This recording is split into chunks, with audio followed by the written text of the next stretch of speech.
Hello மக்களே, welcome to Sakshi vlogs. இன்றைக்கி நம்ம என்ன விலாக் பார்க்க போகிறோம்னா, திருவேற்காட்டு கருமாரியம்மன் கோவிலில் வந்து பாப்பாவுக்கு எடை போடுறதா வேண்டியிருந்தோம். ஸோ அதோட விலாக் தான் இந்த வீடியோவில் நம்ம பார்க்க போகிறோம்.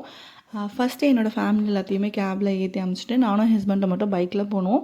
போகிற வழியில் தான் நோட்டீஸ் பண்ணோம், இந்த மாதிரி வந்து ரொம்ப கருப்பாக இருந்துச்சு மேகம்லாம்.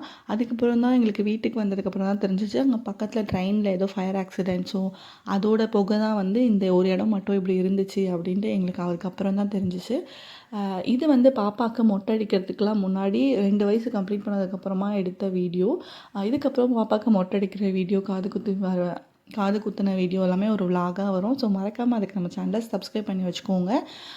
இது வந்து பாப்பாவுக்கு வந்து நாங்கள் பாப்பா பிறந்ததுக்கு அப்புறமே வந்து போடணும் அப்படின்னு யோசித்து வச்சுருந்தோம். ஆனால் வந்து இந்த சில்லறைங்க வந்து கிடைக்க கொஞ்சம் கொஞ்சமாக லேட் ஆகிட்டே இருந்துச்சு. எல்லாத்துக்குமே ஒரு குட் டைம் அப்படின்னு ஒன்று வரணும் இல்லையா?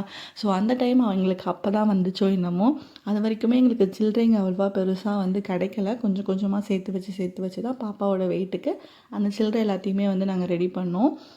அந்த டைம் வரும்போது தான் எல்லாமே நல்லதாக நடக்கும் அப்படின்வாங்க இல்லையா? ஸோ அந்த டைம் கடவுள் நம்மளை எப்போ கூப்பிட்றாரோ அப்போ தான் நம்மளால் போக முடியுமோ என்னமோ. ஒரு வாட்டி ஏதோ தடங்கள் வந்துக்கிட்டே இருந்துச்சு. இந்த டைம் தான் வந்து கரெக்டாக வந்து எல்லாமே அமைஞ்சு வந்துடுச்சு. ஸோ கண்டிப்பாக போய் போட்டுட்டு வந்துடணும் அப்படின்றதுக்காக அதை போய் நம்ம பண்ணிட்டு வந்துட்டோம். பாப்பாவுமே பயப்படவே இல்லை, அழகாக ஏறி உட்காந்துக்கிட்டா. இது என்ன ரியாக்ஷன் தான் எனக்கு தெரியல. உங்களுக்கு தெரிஞ்சால் கண்டிப்பாக கமெண்ட் பண்ணுங்கள். ஒரு மாதிரி முழிச்சிக்கிட்டே இருந்தா, என்னடா பண்ணுறாங்க நம்மளை வச்சு அப்படின்ற மாதிரி முழிச்சிக்கிட்டே இருந்தா. அதுக்கப்புறமா அந்த காசு எல்லாத்தையுமே எடுத்து உண்டியில் எடுத்துகிட்டு போய் போட்டுட்டு வந்துட்டோம். அதுக்கப்புறம் சாமியை வந்து பார்த்துட்டு அங்கேயே உட்காந்துட்டு இருந்தோம். அங்கே அந்த புளியோதரை வந்து சூப்பராக இருக்கும். யாருக்கெல்லாம் அந்த புளியோதரை பிடிக்கும் அப்படின்ட்டு மறக்காமல் ஒரு லைக்கை போட்டுருங்க. அதுக்கப்புறமா கொஞ்ச நேரம் அங்கே உட்காந்துட்டு இருந்தோம். பாப்பா விளையாடிட்டு இருந்தா. கோவிலுக்கு வெளில வந்து ஹோட்டலில் மார்னிங் டிஃபனை சாப்பிட்டுட்டு அப்படியே வீட்டுக்கு வந்துட்டோம். இன்னொரு வீடியோவில் பார்க்கலாம்.